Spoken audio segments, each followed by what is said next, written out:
Buenas tardes a toda la audiencia, buenas tardes a todos que están viendo este primer seminario del Ágora. Agradecido por su participación, contextualizar un poco también lo que es L'Ágora. L'Ágora es una red social que lanzamos unos meses atrás. Esta es una red social chilena, la única que existe hoy día en términos de comprensión política, y fue diseñada a medida justamente para la deliberación ciudadana y la participación ciudadana y para activar este concepto de lo que es democracia digital. Y además de eso también somos L'Ágora, un generador de contenido a través de distintos podcasts, entrevistas, y hoy día contamos con nuestro primer seminario, que el concepto del seminario, si ustedes vieron el video de inicio de este seminario, habla del síndrome de María Antonieta o el efecto que hoy día todavía existe en la política, donde existe este hecho histórico o ficticio, donde María Antonieta, el pueblo señala que no tiene pan y responde, bueno, coman pasteles, algo que obviamente lo que transmite es desconexión. Y esa desconexión hoy día sigue operando dentro del lenguaje o la comunicación política y la trajimos al debate de hoy. Al debate de hoy que incorporamos a los principales analistas políticos, periodistas en Chile, y con eso partimos con Cristóbal Velorio y Alberto Mayol. Los dejo a ustedes conversando, yo voy a estar principalmente como espectador y seguramente apareceré con alguna pregunta del público. Sean todos bienvenidos a generar preguntas que con certeza al final de la conversación se le haremos presentando a los expositores. Alberto, Cristóbal. Gracias Diego. ¿Cómo estás, Cristóbal? ¿Qué tal? Tanto y tan poco tiempo. Pucha, ahí sí, ¿qué tal? Un gusto. ¿Qué tal? Hoy agradecido, Diego, de la invitación. También destacar eso que tú señalaste brevemente, que es el tema de la... Yo pido disculpas, de momento estoy en tránsito desde una reunión que tenía en la universidad y apenas llegue a mi lugar de destino voy a estar conectado por el computador, con imagen y con todo. Pero de momento agradecer la invitación y felicitar a L'Ágora por la iniciativa de un seminario con un tema como este, que además, como las buenas cosas que se hacen, en los 2 últimos días nos regaló varias frases nuevas para todo lo que ha pasado entre la ministra Saldívar y Juan Sutil, digamos, han aumentado, han nutrido más todavía el síndrome María Antonieta, que yo creo que es un excelente nombre para rotular este fenómeno que tiene que ver con lo que tú llamas la desconexión de las élites con la ciudadanía. Así que muy agradecido por la invitación para empezar. Gracias, Alberto. Cristóbal. Está en silencio. Sorry. Gracias por la invitación. Yo no sé si cómo quieres proceder. Si es que partimos con un comentario inicial, después lo abrimos a una conversación. Cuéntame tú qué tienes en mente. Una conversación súper espontánea entre ambas partes y que desarrollen el tema. Como comentaba Alberto, bueno, tenemos varias frases ahí que han aparecido y se han desarrollado. Desde mi perspectiva, hoy día ha aumentado la deliberación ciudadana dentro de la comprensión política, es cada vez más protagónica. Y dentro de esta política análoga, esta política 1.0, la comprensión tradicional de política, hay muchos políticos tradicionales que no saben administrar esta deliberación, y creo que ahí hace un cortocircuito y el tema de responder o enfrentar estos cuestionamientos aparece en este tipo de frases que pueden ser consideradas torpes o simplemente es simplemente su convicción. Y ahí dejo caer el guante para que ustedes desarrollen aquello. Claro, es que lo que dice ahí es bien importante porque, claro, uno piensa más bien en principio en la torpeza, pero desde un registro más sociológico, por ejemplo, eso que se produce allí, el nombre que yo le doy es el nombre del desequilibrio normativo. Es decir, cuando tú tienes lo más importante de la sociedad, y esto cuesta entenderlo en una época donde a toda la gente le importa solo la dimensión económica, lo más importante de las sociedades es su registro normativo, eso que llamamos tradicionalmente y a veces superficialmente la moral. Ahora, la moral no es que la gente diga que diga que una cosa está bien y otra cosa está mal. La gracia es que exista la problemática del bien y el mal. Ese es el problema moral por excelencia. Y en ese problema moral por excelencia, las sociedades se debaten permanentemente. Y en ese contexto que tú señalas, donde están estas frases no solamente son un error comunicacional, no solamente son torpezas, sino que además producen un incremento radical del daño. Si ya te molesta que haya injusticia en una sociedad, sobre todo si estás en la parte que padece la injusticia, cuando además te dicen una frase donde dicen, tú te das cuenta que nadie entiende que hay personas en la élite que no entienden la realidad que se está viviendo y que no entienden cosas muy obvias, en ese momento la situación se vuelve más dramática.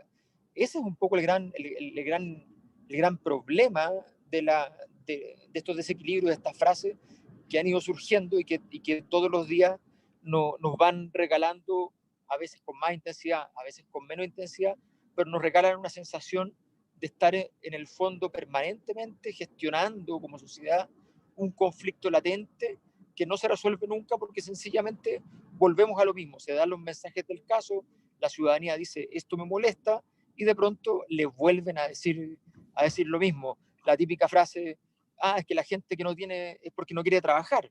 Esa frase la hemos escuchado para los mapuches, la hemos escuchado para los pobres y ahora la escuchamos para la gente que está sin empleo en la pandemia en boca de Sutil, que viene saliendo de ser el presidente de los empresarios en la práctica y por tanto no es una frase menor.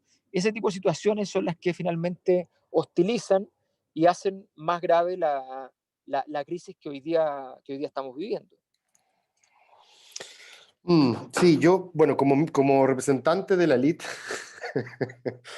de la cual no puedo hacerme el loco, me parece que es importante no cometer esa patudez que hacía Piñera de declararse de clase media. Me parece que es importante que las personas que han tenido ciertos privilegios así lo reconozcan, así que yo voy a hablar desde la élite, como un observador de la realidad, y por lo tanto espero que me perdonen si es que mis observaciones están obviamente descalibradas por el lugar donde la estoy haciendo. Creo que hay varios fenómenos y es interesante que en este primer barrido Alberto toca por lo menos dos puntos que a mí me parecen esenciales. Hay un primer elemento que tiene que ver con la percepción de que nos gobierna un elenco cuyas trayectorias vitales son muy diferentes a la de los gobernados, ¿cierto? Y que probablemente con la frase preestallido es donde mejor se configuró ese cuadro, ¿cierto? Levántese más temprano, bajaron las flores, incluso polémicas que yo en ese minuto les asigné cero relevancia, cero valor, como los famosos medidores inteligentes, finalmente terminaron todos condensando en una especie de encabronamiento colectivo contra un sistema que te prometía tiempos mejores y en la práctica parecía ser bastante insensible a lo mal que la gente lo estaba pasando. Y creo yo que no fue, ¿cómo se dice? Baladí, no fue indiferente, no fue irrelevante el hecho de que los elencos gobernantes hayan sido quienes fueron. Hay muchos que se preguntan, ¿por qué diablos esto no le ocurrió a Michelle Bachelet? Si es que el eslogan era, no son 30 pesos, sino que son 30 años, le podría haber tocado prácticamente a cualquiera de los que administró antes los 30 años. Pero hay algo particular en estos elencos gobernantes, y que no es solamente que sean de derecha, sino que representan una extracción cultural, social, uno podría decir hasta étnica, ¿no? Sexual, religiosa, súper homogénea, ¿cierto? Estamos hablando de hombres blancos, capitalinos, heterosexuales, católicos, de 4 colegios y 3 comunas. O esa por lo menos es la impresión que dio originalmente, más allá de algunas adiciones, de algunos cambios de última hora. Y eso yo creo que evidentemente agudizó las contradicciones, por eso no habría sido tan sencillo hacerlo con Michelle Bachelet. Y creo que hoy es mucho más difícil gobernar para todos, ¿eh? Esto no solamente para la derecha, para todos va a ser mucho más difícil gobernar desde lo que la sociología política llama la representatividad por evocación. Evocar un concepto, justicia, democracia, libertad. Si es que las personas que encarnan esos conceptos no tienen trayectorias más o menos compartidas con los representados. Yo creo que eso va a ser cada vez más difícil. Significa que tenemos que pasar a un modelo de representatividad por presencia, donde el que tome las decisiones sean parecido a mí, a una especie de modelo corporativo donde cada grupo, no sé si les llamó a ustedes la atención, pero cuando se discutían los escaños reservados, la UDI levantó la mano y dijo pueblo originario, después llegaron otros, nosotros también, y de repente hubo un minuto donde la asamblea, la convención, y empezaba a agarrar como ciertos rasgos corporativistas, pero en el fondo, más que eso, yo creo que es algo que ya en todas partes del mundo está pasando y que es una mayor conciencia interseccional, de que los grupos oprimidos ya no son solamente el proletariado tradicional, sino que se encuentran en distintos ejes y experiencias de la vida. El hombre-mujer, blanco indígena, de clase alta, de clase baja, heterosexual, homosexual, etc. Yo creo que ahí hay un problema fundamental respecto a la capacidad que tienen los elencos de la dirigencia. Y aquí pensando incluso que las élites pueden ser permeables, que van a tener para poder eh, gobernar. Y un segundo punto, que es un problema más bien epistémico, ¿ah? Que a mí me parece que también es súper complejo. Hoy día, de alguna manera, hay como una especie de morbo que nos hace reforzar nuestra indignación. Y en eso yo creo que todos somos culpables. Por ejemplo, lo que dijo la ministra del Trabajo ahora, si uno lo lee, si uno lee de buena fe lo que está diciendo, ella está diciendo algo que en teoría no tiene nada de polémico ni de controversial. Ella está diciendo que ojalá las personas más pudientes como yo no saquen su 10%, su 20% a esta altura, para ponerle en una EPB y recibir una bonificación o una franquicia tributaria. Creo que suena de toda... O sea, si uno cree en la justicia social, cree en la progresividad del sistema tributario, esto debería ser bastante evidente, pero como estamos más o menos en el mundo al revés, no lo es, y nos quedamos con aquella versión que nos permite consolidar el monstruo que tenemos en la cabeza. Es súper... Te evita una serie de disonancias cognitivas confirmar que el otro encarna los peores males. Y eso refuerza generalmente los pensamientos tribales, y a partir del reforzamiento de los pensamientos tribales es como nuestra especie ha llegado hasta donde ha llegado. Es como, es como la tragedia de nuestro tiempo, ¿no? Después de haber hablado tanto de Habermas, Rawls y la razón pública y de la capacidad de persuasión, como decían ustedes, en deliberación, es como trágico darse cuenta a estas alturas de que en el fondo de deliberación hay poca, y lo que más ocurre es que usualmente confirmamos aquello que le conviene a nuestros sesgos cognitivos, le conviene a nuestros sesgos de confirmación. Entonces ese me parece que también es un problema adicional al anterior, para conducir un diálogo democrático que recupere ese concepto que ustedes han puesto sobre la mesa, que es el de deliberación. Sí, Cristóbal, yo creo que ahí tú tocas un tema que a mí me parece súper interesante, pero que también tiene que ver con las capacidades de las élites. Tú partes diciendo una cosa que yo creo que es central, reconocer. Es altamente probable que todas las personas que tenemos algún nivel de tribuna, ya sea por adscripción posterior o anterior, pertenezcamos efectivamente a la élite, desde el punto de vista al menos estadístico. Ahora, desde el punto de vista politológico, una élite es un cuadro administrativo de la sociedad. O sea, son los que pueden tomar decisiones, los que pueden influir. Por decirlo en simple, ¿ya? Alguien que pertenece a ese cuadro administrativo, cuando quiere ser diputado, no puede no serlo. ¿Ya? Okay, ya, esa es una verdad que uno tiene que decir, porque efectivamente hay un tema que va más allá de la estadística de quienes ganan, porque hay mucha gente que pertenece al 5% de la sociedad más rica en Chile, o el 1% más rico, que en realidad su poder político, su capacidad de articulación orgánica con ese núcleo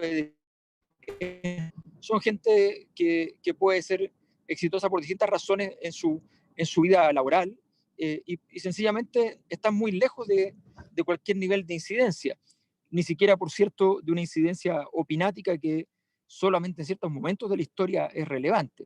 Ahora, también es cierto que la ministra Saldívar, cuando dice esa frase, ¿ya?, debe tener en cuenta una cosa que no es menor y que este gobierno no ha tenido en cuenta. ¿Por qué diablos el presidente dice, se pone a hablar de elusión, ¿ya?, cuando es el príncipe del tema? ¿Por qué diablos le vienen a decir a personas que tienen un ingreso bastante alto para Chile, pero muy bajo respecto a quienes constituyen este grupo en el gobierno, o sea, personas que ganan 2, 3, 4 millones líquido mensual, no tiene nada que ver con personas que tienen 50, 100, 200, 500 o 1000 o 2000 millones de dólares. Eso no tiene nada que ver.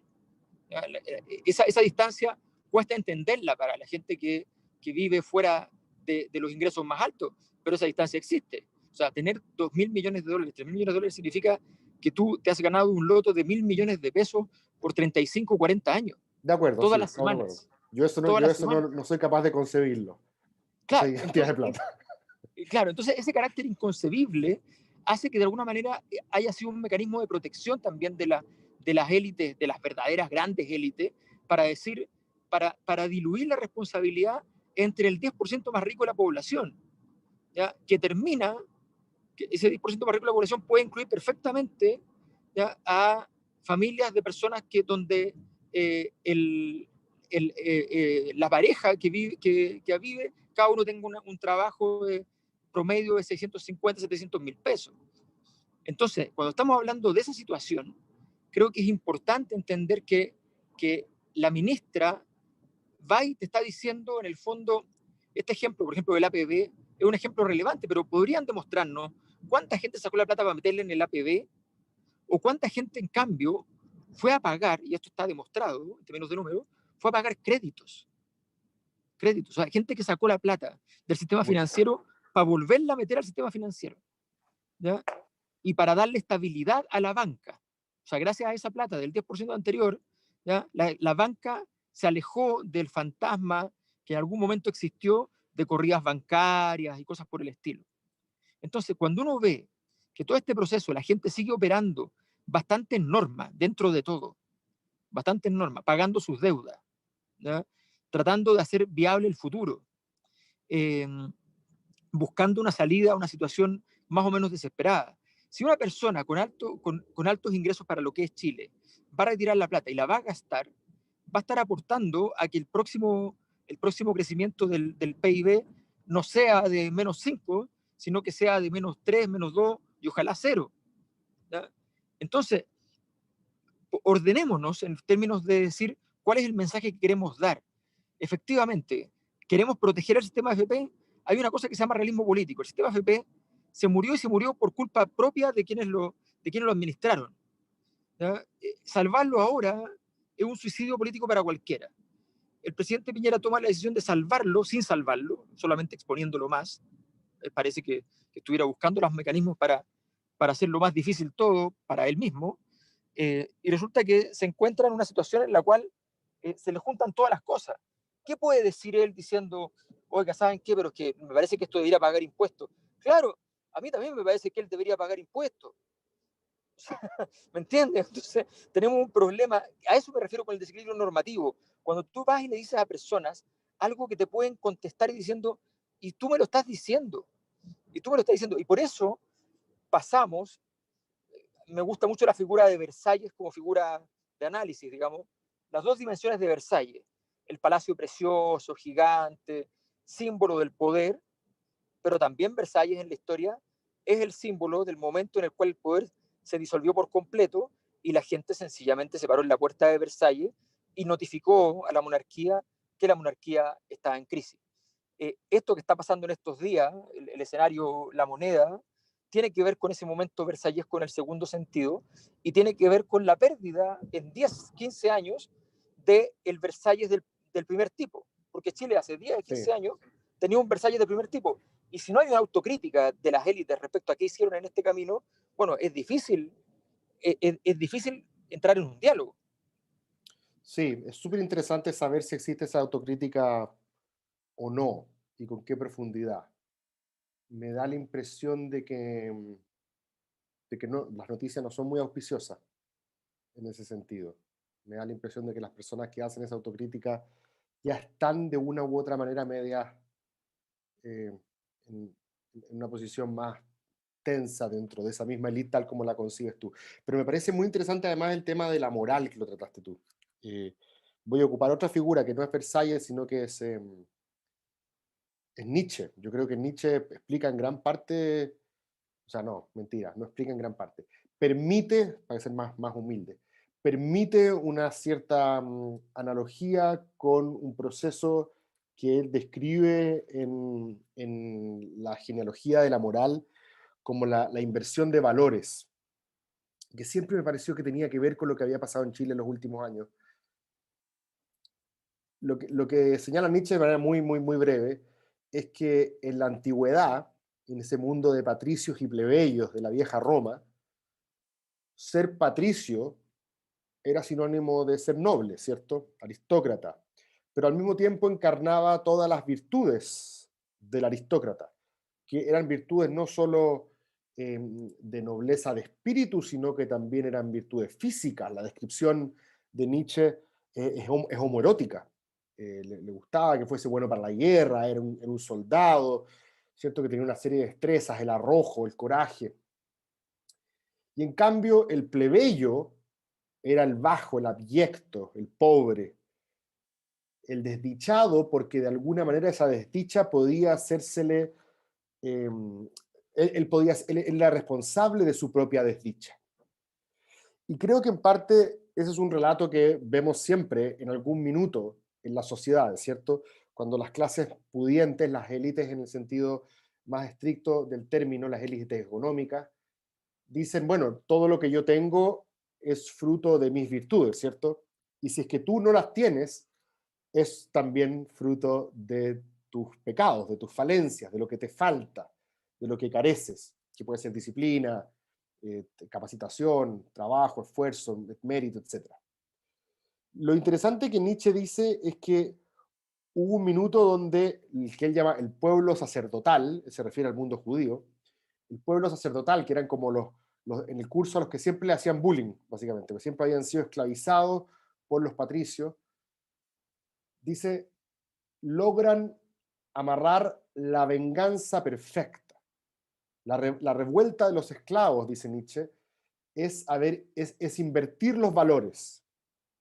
Es una transvaloración. El poderoso pasa a ser el malo y el plebeyo pasa a ser el bueno. Mire cómo lo expresa, lo tengo justo aquí, cómo lo expresa Nietzsche, dice. Los miserables son los buenos, los pobres, los impotentes. Los bajos son los únicos buenos, los que sufren, los indigentes, los enfermos, los deformes son también los únicos piadosos, los únicos benditos de Dios. Únicamente para ellos existe bienaventuranza. En cambio vosotros los nobles y violentos, estoy apuntando a las tres comunes, vosotros sois por toda la eternidad los malvados, los crueles, los lascivos, los insaciables, los ateos, y vosotros seréis también eternamente los desventurados, los malditos y los condenados. De hecho, hay una frase aquí que yo creo que perfectamente podría haber estado escrita el año pasado en las paredes de Santiago o cualquier ciudad grande de Chile en medio del estallido social. Dice, los señores están liquidados, la moral del hombre vulgar ha vencido. Los señores están liquidados, la moral del hombre vulgar ha vencido. Y que es bien interesante respecto de pues, el Nietzsche chileno, no sé Nietzsche, pero me acuerdo cuando Carlos Gajardo, en el caso Penta, ¿se acuerdan o no? Se enfrenta Claro. a los imputados y la defensa de los controladores de Penta es que ellos eran una máquina de crear empleo, ¿se acuerdan? Y la respuesta de Gajardo es, ustedes son una máquina de defraudar. Y lo que hace Gajardo ahí es un poco cristalizar esa inversión de valores. En los años 90, ¿te acordáis tú, Alberto, en los años 90 en Chile, ser político y empresario era lo más sexy que había? Recién volvía la democracia, el Parlamento tenía rebosantes treintañeros, todos renovados, abiertos al mundo, ¿cierto? Chile crecía al 7%. Nuestro empresariado se pensaba que era Aparecieron en además la Teletón, aparecieron en la Teletón. aparecían en la Teletón, bailaban y la gente lo podía ver el lunes que uno los quería ver. Y nuestros empresarios también. Yo tengo la portada por ahí de la primera revista Capital, que si no me equivoco es del 96. Y en la primera revista Capital aparece en la portada, creo que es Sayé, Delano y Piñera. Y sale abajo unos balazos para los negocios. Entonces, las virtudes que se cantan de los patricios en los 90 pasan con el tiempo, pasamos en el Bachelet 2, acuérdense, los poderosos de siempre, ya eran los malos. Pero finalmente en el estallido eso ya termina, yo creo que por consolidarse esa inversión de valores. Y el pueblo le dice, ahora ya sin distinción de clase media, clase baja, es en general el pueblo el que le dice a la élite, ustedes, por estar donde están, por ser lo que son los malos, y nosotros somos los buenos. Me parece bien interesante examinar cómo se produce esa inversión de valores hoy día en el discurso, porque todos, si te fijáis, Alberto, rehuyen la etiqueta de élite. Heraldo, Sí. le preguntaban, bueno, pero usted es parte de la élite, usted no hay cargo que no haya ocupado. Sí, bueno, pero yo no me llamaría de la élite política, dice. Después, el otro día, Desborde, en un programa que estaba yo, le dicen lo mismo, pero si usted ya a esta altura, es cierto que no viene de la élite, cierto, correcto. Y es cierto que no es Goldborn, no se hizo cuico, se mantiene como viviendo como ex carabinero, pero igual tiene un sueldo de ministro de 8 palos, 9, igual es ministro, o sea, ya es élite. Y el tipo dice, no, yo no soy élite. Entonces es importante como rechazarlo para no cargar con esa mácula moral. Sí, yo creo que, es que, claro, yo creo que ese punto, bueno, cuando tú citaste a Nietzsche, eh, es, es uno de mis placeres más caros en la vida. Entonces, efectivamente, mi trabajo fundamental, de hecho, es como mi trabajo metodológico fundamental para investigar escenario, es a través de haber tratado de convertir ese concepto de transvaloración en un procedimiento sociológico. O sea, me parece interesante justamente lo que tú dices, el síntoma de los valores. O sea, cuando los valores se están moviendo es porque detrás de ellos se están moviendo muchas cosas juntas. Sí. Bueno, tú lo hiciste con el lucro. Claro, Otro bueno, fue valor lo mismo que ocupé, claro, efectivamente ese procedimiento que fue mi tesis doctoral, ese procedimiento lo ocupé para hacer mis investigaciones en general, para entender cómo venía el proceso, porque lo que es inaudito, entre comillas, ¿ya? Es cuando eh, un determinado valor empieza a cambiar, mantiene la palabra, pero cambia su contenido. Y ese momento hay que poner mucha atención porque efectivamente hay algo que está pasando allí. Y lo que tú dices entonces, el significado de empresario, ¿ya? El significado, hubo un gran triunfo del individualismo, un gran triunfo. Recordemos que hubo un momento que se extinguió hace muy poco, donde en Chile, coloquialmente, en la calle, todos lo dijimos o lo escuchamos, se decía, ah, esta persona cooperó. Y eso, cooperar, significaba cagar, fundamentalmente, sí. ¿ya?, haber sido cagado Sí, en la claro, negociación, claro. en una situación determinada donde sus intereses no pudieron ser defendidos, y sencillamente entonces se entendía que entregarle un beneficio a un tercero, ¿ya?, es decir, una cooperación, era sencillamente un acto estúpido. Eh, esa vida, ese Chile es en gran medida lo que explota. Lo que explota no es solo una problemática se manifiesta a través de la relación con las élites, se manifiesta a través de un desequilibrio que podía haber sido enunciado como en cualquier momento de las élites, en cualquier momento de la historia. O sea, la pregunta de Jorge González ya existía en los años 80 diciendo, ¿por qué los ricos tienen derecho a pasarlo tan bien si son tan imbéciles como nosotros? No si nosotros somos tan buenos, tan fantásticos y me merezco mejores cosas, no, si son tan imbéciles como nosotros. Era más simple, más evidente, ¿ya? Y sin embargo, aun cuando efectivamente tenía calado y vendía disco y hacía sentido, a la hora de la política no hacía sentido. A la hora de la política la gente decía, ya, pero por algo será, y esto yo lo tengo en la entrevista. O sea, gente que decía en su entrevista, decía, bueno, si yo no tengo plata porque yo no tengo visión. Yo me encuentro 10 lucas, 100 lucas en la calle y me hago un asado. ¿Ya? No, no, no. Y eso lo decía la gente por sí misma. ¿Ya? No lo decía respecto a terceros, diciendo, no, es que esta gente lo que pasa es que no trabaja la tierra, no hace esto. No, sobre sí mismos. Entonces es muy impresionante ese proceso que hoy día nos conduce a una velocidad vertiginosa al momento en el cual las élites son impugnadas efectivamente por todo. yo encuentro razón en lo que dice Cristóbal. O sea, efectivamente, cuando yo escuché lo de las flores, dije, más bien, qué picantería el argumento, pero no me parecía algo particularmente grave desde el punto de vista de la sensibilidad. Sin embargo, se transformó en un elemento que condensó, y eso es lo interesante. Por eso hay que mirar qué está detrás de estas frases. O sea, detrás de la raya por estas frases están otras cosas. O sea, Ricardo Lagos alcanzó a decir, sin que produjera demasiado problema, produjo algún problema en un sector más ideologizado, pero sin que produjera demasiado problema, una frase casi bíblica, así como, concesiónese todo lo que pueda ser concesionado. Eso no lo dijo el 2005, lo dijo el 2013. ¿Ya? Y sin embargo, pasó. Entre el 2013 hasta ahora, él no podría decir eso.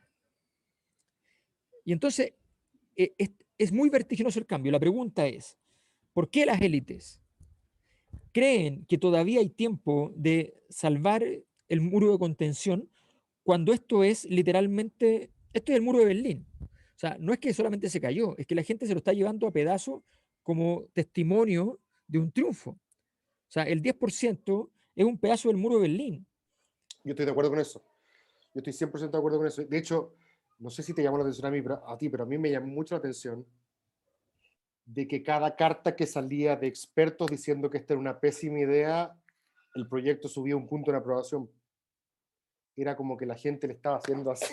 Impresionante, impresionante. Y efectivamente, y había gente, bueno, en la radio yo hablo con gente todos los días que llama, y bueno, uno pasa por distintos, ¿cierto? Uno se enamora de distintas ideas, lo hablamos al principio, uno cognitivamente es costoso cambiar de opinión, ¿cierto? Uno se aferra a ciertas ideas, pero es interesante que aquí se han mezclado distintas cuestiones, pero pareciera que, me refiero a distintas del sentido de si la plata es mía o no es mía, pero hay una cuestión que parece haber sido una constante, que tiene que ver con el descalabro reputacional de aquellos que solían ser los sostenedores del santo grial de la técnica, de aquellos que encarnaban una racionalidad que tenía una apariencia de neutralidad ideológica, ¿cierto?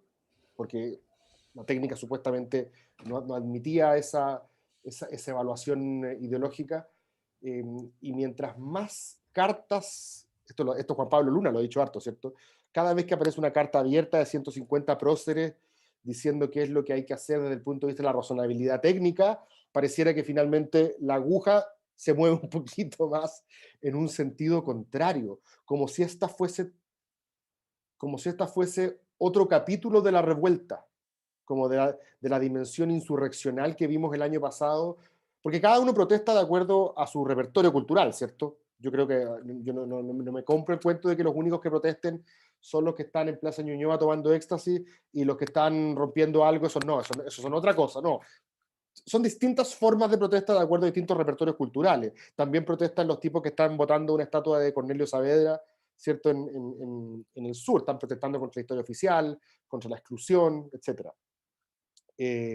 Y ahora hay como otra dimensión de la revuelta que es más intelectual y que tiene que ver con decirle a ese grupo como sumos sacerdotes de la técnica, dentro de los cuales yo también a veces me cuento, o sea, de que yo de números sé poco, pero y nos dicen, mira, no, mientras más ustedes insistan en esto, nosotros más nos vamos a ir para el otro lado. Y me parece que eso se va a dar en varias discusiones, se está dando en varias discusiones. Yo también lo considero que el retiro del 10% es una derrota simbólica de algo que ya a esta altura está relativamente emancipado de sus consecuencias económicas, incluso para las pensiones de los chilenos. Sí, y llama la atención además, por ejemplo, a ver, ¿qué significa, además de presentar un recurso al Tribunal Constitucional, qué significa eso desde el punto de vista político? Significa, entre otras cosas, que yo, en vez de reducir el campo semántico posible, lo amplío. Tengo 127 páginas nuevas de campo semántico para discutir. Y eso, que el gobierno cree que le significa ganar tiempo, en realidad le significa abrir aristas. Cuando un gobierno que está en crisis lo que menos necesita son aristas, esa es la verdad. Lo que necesita ojalá es tener un núcleo duro, central, problemático, no importa lo malo que sea, pero bien definido, que no se pueda mover demasiado, y contra eso pelear o contra eso ceder, o contra eso negociar, ¿ya? Pero no ampliar el campo, porque si uno agarra el texto y empieza a jugar, perfectamente puede pedir a alguien una hora para ir al Tribunal Constitucional con un legítimo derecho y plantear entonces que el gobierno tiene la hipótesis subrepticia paralela, como le gusta al gobierno decir, de la constitución paralela que habría, ¿ya? Entonces, subrepticia de que de alguna manera esta plata es en sí misma un tributo que de alguna manera requiere la gestión del Estado y que por tanto no corresponde que las personas tomen decisiones autónomas respecto a ella.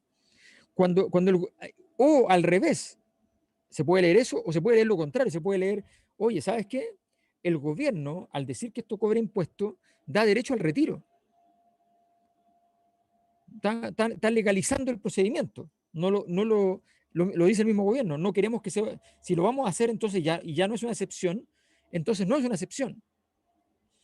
Cuando podría el gobierno decir, mire, estamos en estado de catástrofe, me lo como, es una excepción, evidentemente, apenas termine el estado de catástrofe, cualquiera de estas ideas no puede existir.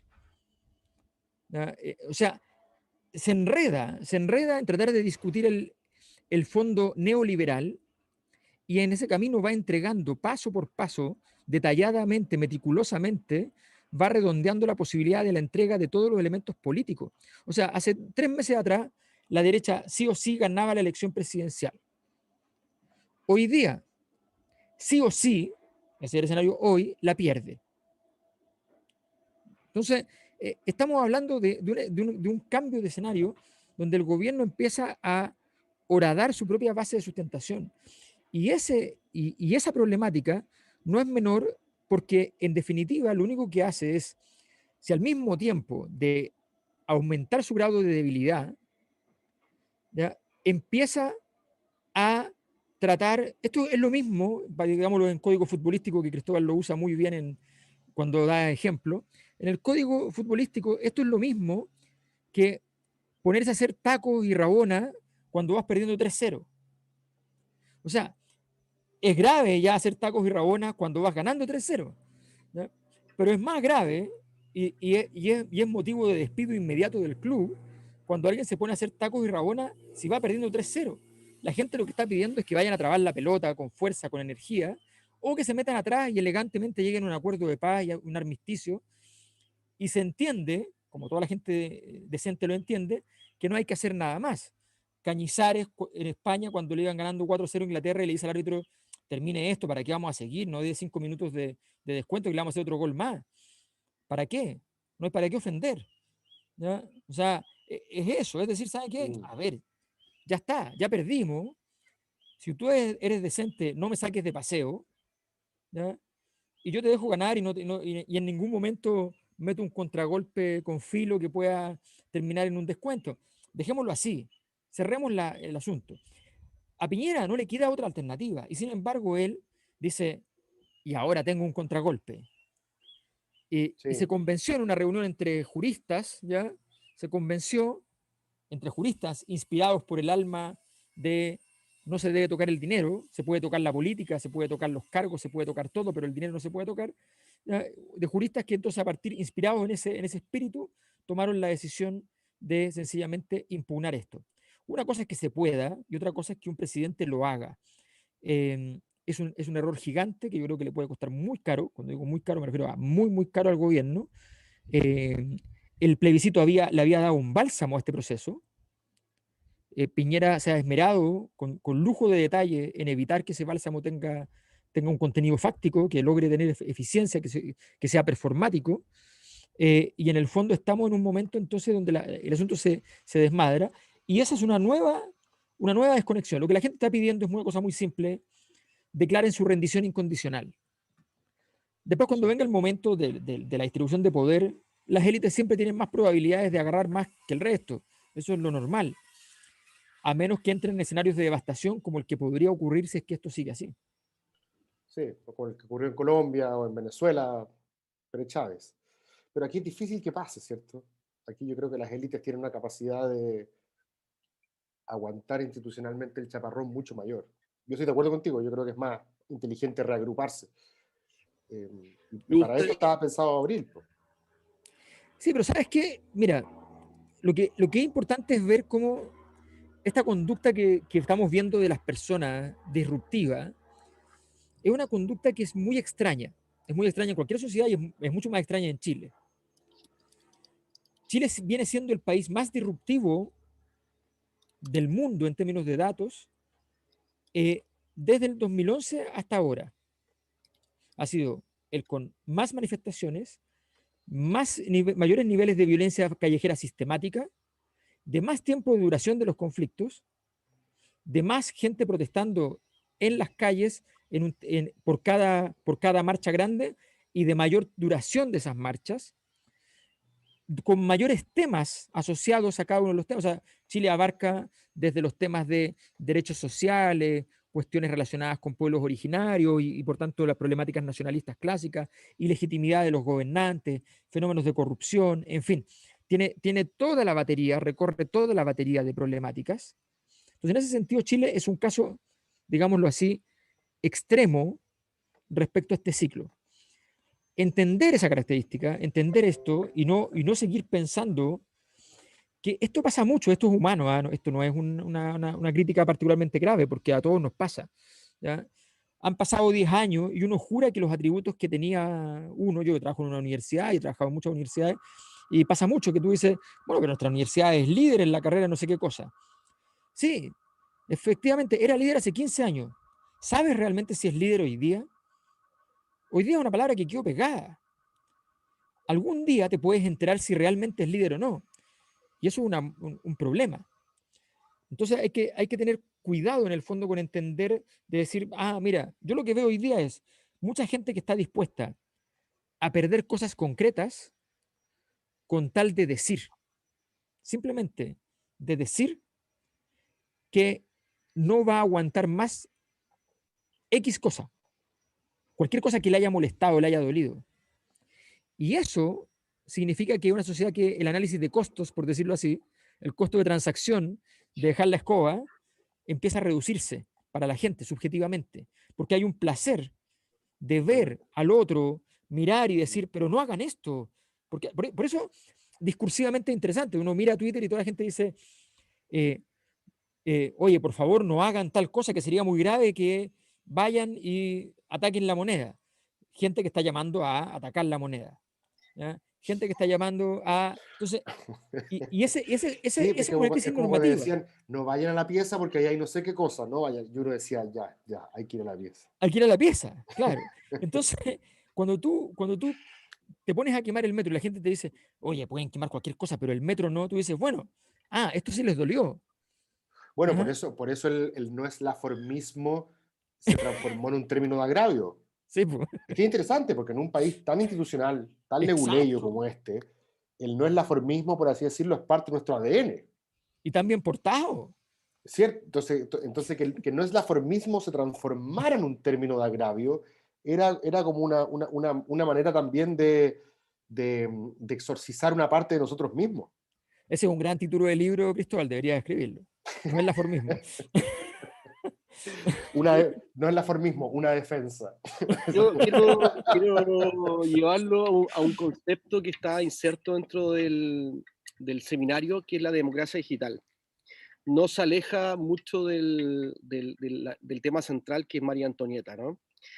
La democracia digital va a aparecer o está apareciendo y va a llegar para quedarse. No hay que tomar lo digital como concepto tecnológico, como una página web, como el voto electrónico, sino hay que tomar el concepto de lo digital, el efecto que genera.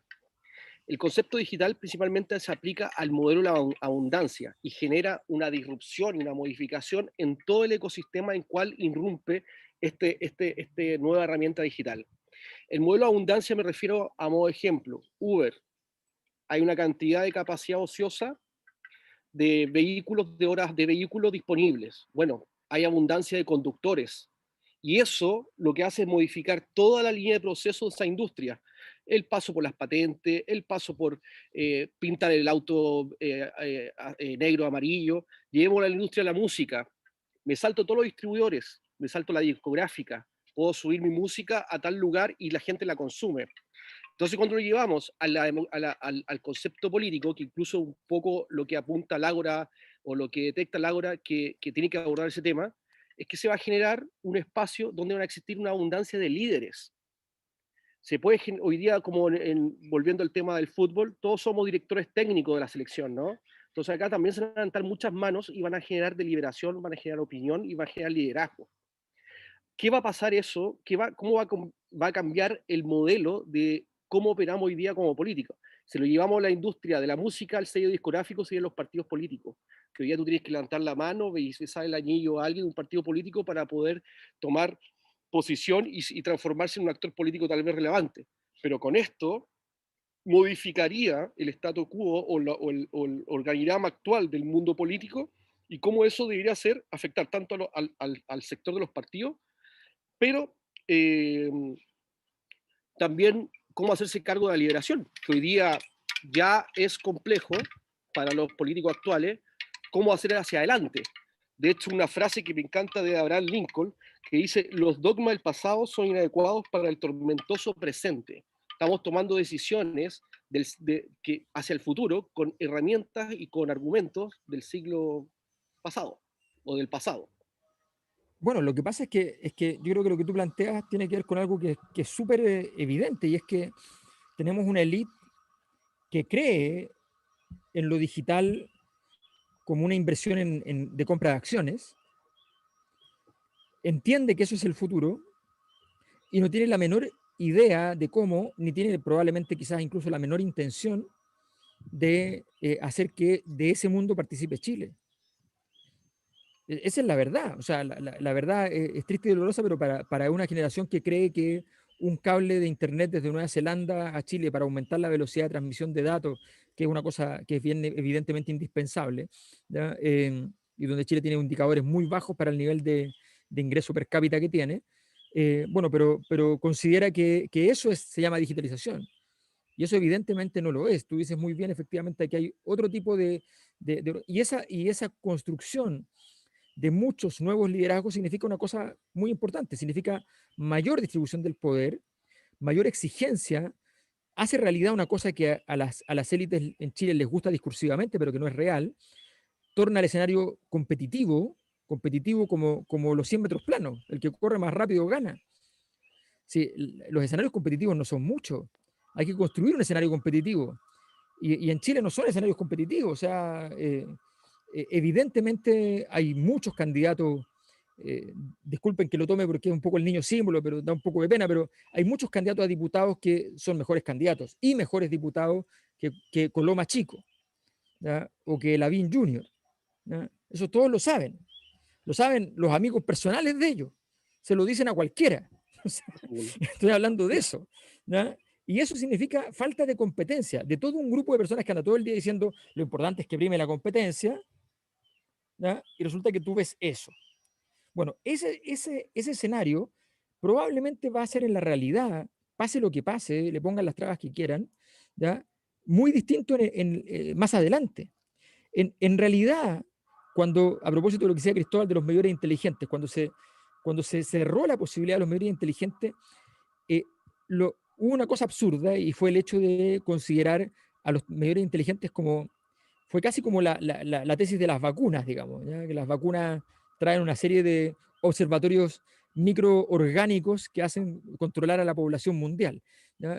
Pasaba a ser una cosa parecida, digamos, el medidor de electricidad. Pero hay una cosa que fue buena. Yo hablaba con un experto a nivel mundial sobre el tema 5G y me decía que esa estrategia era muy, muy errada, que era una muy, muy mala idea. Y eso revela de que Chile no está tomando decisiones en esos ámbitos. Estamos hablando de que hay una necesidad de innovación en ese aspecto. Chile es un país culturalmente, en ese sentido, el empresariado muy conservador. O sea, no quieren, dicen, yo quiero meter en este negocio ya 30 millones de pesos y ganar 3 millones de dólares. Bueno, eso no existe. Es que si es innovación, yo quiero eso. Ya, pero no tienes ninguna certeza. ¿Pero cómo no tienes ninguna certeza? Quiero entrar cuando haya certeza. Bueno, cuando haya certeza vale 3 millones de dólares entrar. Entonces, y eso pasa en todo el mundo y no lo entienden. Entonces, estamos viendo un escenario que tú planteas que es bien interesante, pero que efectivamente tiene mucho que ver con esto. O sea, estamos hablando en este seminario de que todos los días ocurre el síndrome María Antonieta, Y eso significa que estamos largamente pasados 200 años, ¿ya?, en la conducta de la élite, mientras la conducta de la élite debió haber sido decir, a ver, habíamos crecido al 7, después al 6, al 5, al 4, al 3, al 2 y al 1. Ya está claro que había que cambiar algo. Entrégalo. O sea, hay que reorganizarse. Así era obvio. Desde el punto de vista económico también. Entonces, bueno, pero no. Hay una defensa que no es una defensa que tenga que ver con las cosas más pragmáticas, sino que hay una defensa un poquito más de tribu también, de los sectores de las élites, y eso es lo que tiene también parado, porque probablemente si viéramos un nuevo mundo, viéramos que Chile avanza hacia el mundo digital, había mucha gente que diría, démosle tiempo al tiempo, esperemos, y quizás el mundo ¿Y nos qué debiera despertamos pasar dentro del mundo. y cuál debería ser los atributos de este líder político hacia adelante? Porque, claro, hay varios cortocircuitos con respecto a los políticos actuales, ¿no? Es que Que hay que de olvidarse manera los análoga. perfiles, pero es que eso es lo que es importante. Parte de la masificación es olvidarse los perfiles. Van a ser muchas personas muy distintas. Mm. Sí, yo estaba pensando respecto al concepto de democracia digital em, y, y lo que a estas alturas pareciera ya ser bastante consensuado, ¿cierto? Que esta idea de que Internet, las redes sociales y las comunidades en línea no necesariamente fueron buenas para la calidad de la democracia, ¿cierto? Eso ya es como... Yo fui de los entusiastas, seguramente nosotros también en algún minuto fuimos de los entusiastas de aquello. Todos nos entusiasmamos, yo me entusiasmé, me acuerdo cuando Obama hizo su primera plataforma en 2007, David Cameron tenía algo bien interesante en Inglaterra que estaba haciendo en el mismo sentido, eh, y, y pensábamos en que después cuando aparecieron las redes sociales tal como las conocemos, el político, el dirigente, el representante iba a interactuar horizontalmente con el representado, ¿cierto? Se iban a caer un poco las barreras que usualmente se erigen entre unos y otros, y íbamos a poder conversar de tú y tú, ¿cierto? Obama decía, en la red tú y yo conversamos. Hoy sabemos, parafraseando a Norberto Bobbio, de las promesas incumplidas, no de la democracia, como decía él, de las promesas incumplidas del Internet, ¿cierto? Y una de ellas fue que, a pesar de que nos prometía un vasto mar de información, conocimiento, potencial de diálogo, potencial de crecimiento, de exploración, algo se activó en nuestros primitivos cerebros, que era la idea de juntarnos con los que ya pensaban como nosotros. Eso ya lo sabemos, ya a esta altura se ha estudiado, se ha leído harto. Sabemos que las redes sociales lo que hacen es juntarnos en burbujas o cámaras de resonancia, donde nos interesa mucho más sentirnos reconfortados por saber dónde pertenecemos y que quede súper claro a qué grupo no pertenezco, ¿cierto? Más que realmente someterme a una deliberación que pudiera eventualmente poner en juicio lo que yo pienso. De hecho, cuando alguien pone en juicio lo que yo pienso en Twitter, usualmente yo lo mando a la mierda. O sea, entonces yo en general, las personas, es cosa de meterse y darse una vuelta por ese fango para darse cuenta que es así, ¿cierto? Nadie te dice, qué interesante, no lo había pensado así, voy a incorporarlo en el análisis. Eso lamentablemente no ocurrió, y es lo que muchos pensábamos ingenuamente que podía ocurrir. Sabíamos muy poco de psicología cognitiva. Entonces es interesante saber, ya que la democracia digital yo creo que llegó para que ya está, ya viene, ya llegó para quedarse. La pregunta es, sabiendo lo que ya sabemos de cómo opera esto, en esto, ¿cómo podemos ir subsanando los problemas y aprovechando las oportunidades, ¿cierto? Porque este no va a ser el jardín del Edén. Por el contrario, puede que nos estemos metiendo en una cuestión que nos haga implosionar y en un tiempo más lo único que pidamos es andar en sábana, como en toga, conversando entre las ruinas, entre las ruinas de las casas. O sea, también puede pasar. Las ruinas de un imperio que nunca se dignó a hacer una construcción Claro, imperial. exactamente. Y queramos que se apague todo y andar todos en pelota con sábana. Claro, Puede vamos a ser tener también. que Eh, hacer lo, caer las banderas gigantes nomás. exacto. Entonces, es una súper buena pregunta la que tú haces de respecto de qué es lo que es, porque una cuestión que ustedes han repetido bastante y es un concepto jabonoso, ¿cierto? ¿Qué es lo que es deliberar? Porque si tú me decís que la democracia digital generalmente consiste en un mecanismo agregativo, directo, estamos todos súper claros lo que significa, ¿cierto? Pero la gracia, por lo menos en su concepción más habermasiana, Amy Goodman, todos los grandes teóricos de la democracia deliberativa, la gracia es que en la deliberación yo entrego mis mejores razones, tú entregas tus mejores razones, y en una de esas nos persuadimos. El outcome, como le dicen los gringos, el producto de la deliberación, el producto de la toma de decisiones políticas es mejor después de que deliberamos, ¿cierto? Esa es la gracia. Si no, no deliberemos, si no, contemos cabeza, ¿cierto? Es como la alternativa de la democracia deliberativa es sencillamente la democracia agregativa. Ya a ver quién quiere A, quién quiere B. Listo, sumemos cabeza, tengamos un quórum, 50 más 1, 3/5, el que quieran, y listos. Sin necesidad de persuadirnos, sin necesidad de entregarle razones el uno al otro. La gracia de la deliberación es que se produce ese proceso en el cual parece que tratamos de entregarle buenas razones al otro de nuestras ideas, de nuestros actos. Me parece súper interesante explorar de qué manera eso puede ocurrir en el marco de una democracia digital, entendiendo que hay pocos incentivos, insisto, para que eso ocurra. ¿Cómo se llama este español que escribe sobre esto? Daniel Innerarity, y que habla de la democracia compleja. Él dice, bueno, el gran problema de nuestras democracias es principalmente que son complejas, pero la gente efectivamente cree que las decisiones son muy simples. Yo no sé si estará vinculado o no lo que hablamos recién con Alberto, esta idea como de la rebelión contra la técnica, de la rebelión contra lo sofisticado, contra lo complejo. Muchos de los argumentos que yo he escuchado ahora en el 10% los escuché tal cual en el Brexit, los escuché tal cual en la primera victoria de Trump. Ustedes me dirán, pero es que no es lo mismo, esos son fascistas. La textura del argumento es muy similar, es una textura antitécnica. Los que estaban en contra del Brexit eran todas las élites tecnocráticas de Europa, ¿cierto? Claro. Y entonces me parece muy interesante ver de qué manera podemos resolver el problema de la falta de liberación, y si es que acaso lo necesitamos o no, o chao con deliberación y que sea una pura democracia directa agregativa. Y la otra cuestión, con eso termino, respecto a la idea del líder que mencionaste. Porque tú, Diego, creo que tú mencionaste el líder, ¿cierto? Sí. El otro día lo conversábamos con Alberto, con la Ale Matus en un podcast, y con Mirko, en la Cosa Nostra, con Darío, respecto de lo que algunos llaman ya una crisis de mediación o de intermediación política. Puede que yo sencillamente no quiera un líder. ¿Para qué? ¿Cuántos líderes emergieron, incluso a nivel de vocería, que supuestamente lo que hace es amplificar lo que ya está ocurriendo, ni siquiera toma decisiones por sí mismo? ¿Cuántos líderes o voceros emergieron con legitimidad social del estallido?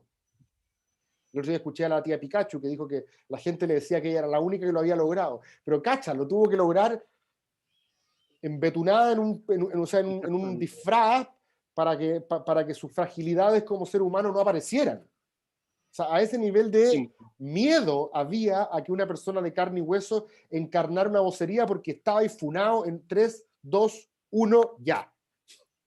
Así que se sabía tu nombre, tu apellido, y la gente empezaba a explorar cuántos esqueletos tenía ahí en el closet. En la toma feminista también les contaba este ejemplo otro día a Alberto, contaba este gallo, el politólogo Juan Pablo Luna, la toma feminista de la Católica del 2018 tenía vocerías rotativas cada 6 horas. Cada 6 horas, para evitar, según ellas, que ocurriera lo mismo que ocurrió con Giorgio, Camila, Boric, es decir, que personas de la dirigencia social, que uno podría aplaudirlas por salir de ahí y no ser el hijo de Coloma o el hijo de Lavín, uno dice, bueno, estos gallos se la ganaron en la cancha, ¿cachai?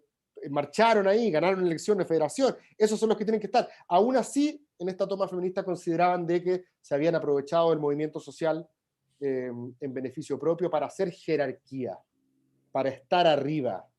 Entonces, si tu idea es como Khaleesi, no como Daenerys Targaryen para lo que les guste Game of Thrones, si tu idea no es sencillamente que cambie quién está arriba en la rueda, sino destruir la rueda, que no haya jerarquía, que no haya mediación.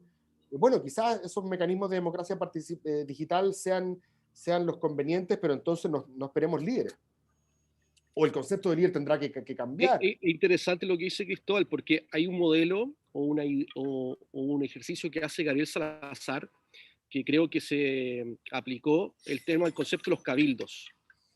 Creo que se aplicó de manera exitosa en 1920, no me acuerdo la fecha exacta, pero el cabildo regional es una mesa redonda donde se delibera, se genera un mandato, que hoy día no existe en los políticos no cuentan con un mandato, sino generan promesas, y una vez que llega al poder, ese mandato, esas promesas se evapora, o se puede evaporar, o tiene alta probabilidad de evaporarse. Sí. En este cabildo se genera esta mesa redonda de deliberar, donde tú puedes entrar con una opinión y salir con otra, porque existe deliberación, se genera este mandato, el vocero comunica ese mandato a quien debe ejecutarlo, y el vocero desaparece. Me suena como una asamblea universitaria, pero bueno, démosle el beneficio de la duda. La viabilidad de aquello se podría generar con lo digital. Yo iría más para atrás. Yo en la constituyente propondría tener 2 arcontes. Como Eso me gusta más. O modelos donde hayan como cuerpos colegiados que toman. Imagínate tuviésemos, no sé, 3 presidentes, pensando en voz alta, estoy jugando, pero imagínate tuviésemos efectivamente mecanismos colegiados donde pudierais más o menos generar, como diría Monseñor Peña, domesticar las subjetividades del líder de turno. Sí, Monseñor Peña. Mira, yo diría o sea, yo creo que estamos llegando a un punto que es bien importante. Yo me acuerdo el 99, haciendo una tesis de posgrado, le presento a un profesor del posgrado un proyecto de tesis, y era sobre los riesgos de choque entre las dinámicas tecnocráticas y las dinámicas de racionalidad democrática, en el fondo. Y bueno, él, que venía de una mirada más de la política, más de estudios de caso, qué sé yo, era un académico de centro derecha, digamos, ¿ya? Consideró, me dijo, pero esto es absurdo, no tiene ningún sentido este problema. Él encontraba que la deliberación y el razonamiento técnico eran la misma cosa, ¿ya? Esa confusión, después hice la tesis con otra persona que también era de derecha, pero que tenía una alta estima de la escuela de Frankfurt y una mirada mucho más, con unos bordes mucho más rugosos en ese sentido. Y efectivamente fue una discusión súper interesante. Y creo que ahí hay una problemática. Nosotros estamos frente a un escenario en el cual tenemos que entender que la deliberación no exime del conflicto. Tenemos que la deliberación no es lo mismo que la discusión técnica. Claro. Y tenemos que ser capaces de entender que esas 3 cosas igual pueden tener algún nivel de simultaneidad. Sí. ¿Ya? Encontrar ese equilibrio es muy difícil hoy día. Es muy difícil porque fue tanto lo que se apeló a la técnica para anularlo todo, y tanto lo que se sacó de la deliberación pública, el debate, cuando la cosa estaba poniéndose difícil y se le mandó a la iglesia u otros entes, que en definitiva no tenemos la musculatura para hacerlo como sociedad. Y envueltos en la falta de musculatura, estamos todo el tiempo presionando la articulación y no los músculos. Entonces estamos permanentemente jugando a lesionarnos, en el fondo. Ese es un gran dilema que vamos a tener que ser capaces de resolver, porque la deliberación no puede resolver el conflicto, eso hay que tenerlo súper claro. Puede mitigarlo, matizarlo, puede darle posibilidades de viabilidad, claro, pero el conflicto articula el mundo. Los bordes que adquiere cada pedazo de los lados se producen a partir de la deliberación, y la discusión interna de ese conflicto puede ser muy valiosa. Así nace la Revolución Francesa. Los de libertad, igualdad y fraternidad eran 3 grupos distintos, pero terminan aliándose. Entonces, esa alianza nace en un conflicto. Y eso hay que entenderlo como tal. Y ese proceso, hoy día, estamos haciendo muy poco como sociedad para avanzar en ese proceso. Se requiere mucho más que gente de buena voluntad. Yo acabo de terminar un libro que es sobre el poder, y lo primero que hay que, el libro parte diciendo, llamándose Instrucciones para cruzar el infierno. O sea, siempre vas a pasar por el infierno. Si alguien se quiere imaginar que va a ocurrir un día en que el poder circule a través... Yo sé que Salazar tiene una mirada muy social de esa posibilidad, Mirko tiene la misma, pero en forma millennial, ¿ya? Pero en el fondo, entre los dos es la misma visión esperanzada de que una mirada sin vertebración vertical va a ser capaz de producirlo. Yo tengo la impresión que puede estar completamente equivocada y puede ser que efectivamente lo digital cambie para la historia para siempre, no tengo idea, pero como trato de basarme en lo que ha pasado, eso no ocurrió nunca. Si ocurre, es un cambio vocal gigantesco y efectivamente significaría el fin del patriarcado y efectivamente significaría muchas cosas, pero son muchas cosas que tienen no cientos de años, no miles de años, tienen un poquito más y son difíciles de mover. Estoy de acuerdo. Muchas gracias, Alberto, muchas gracias, Cristóbal. Con esto cerramos, le agradezco la participación. En nuestro primer seminario le vamos a tocar la puerta nuevamente a ustedes para invitarlos a siguientes espacios. De hecho, el siguiente seminario que queremos armar es de libros, y lo queremos armar en diciembre. ¿Por qué diciembre? Porque viene Navidad y en Navidad queremos que se regalen libros. Dicho Muy bien. Así Muchas que gracias. vamos a invitar a eso. Y también invitar a la gente, a la audiencia, a registrarse en Lágora. Lágora es una red social 100% política. Hoy día no diferenciamos de Twitter, consideramos que Twitter es el Coliseo Romano, nosotros queremos recrear el Ágora griega. De hecho, los resultados que hemos tenido en términos de conversación ha sido sumamente sorpresivo, dado que ha sido muy nutritiva la conversación que han tenido los mismos usuarios.